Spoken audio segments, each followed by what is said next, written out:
নমস্কাৰ, এয়া laser প্ৰিণ্টিঙৰ demo দি আছে। আপোনাৰ এইটোতো হৈছে ধৰি লওক MDF। ইয়াৰ বাহিৰে আপোনাৰ প্লাইউড হৈ গ'ল বা অন্য যিকোনো নন মেটেল কাৰণে এইটো লেজাৰ প্ৰিণ্টাৰ হৈ গ'ল আপোনাৰ কি বুলি কয় লেজাৰ প্ৰিণ্টিং কাৰণে।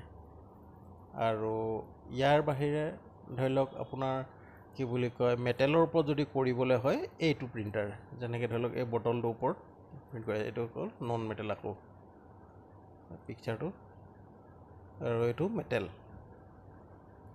তো মেটেল নন মেটেল দুটাই প্ৰিণ্টাৰ আছে বেলেগ বেলেগকৈ। এইবিলাকো আজিকালি বিজনেছ খুব চলিছে, যিকোনো বস্তুৰ ওপৰত নাম লিখা বা ডেক'ৰেটিভ আইটেম বনোৱা এনেকুৱা ধৰণৰ বিজনেছ।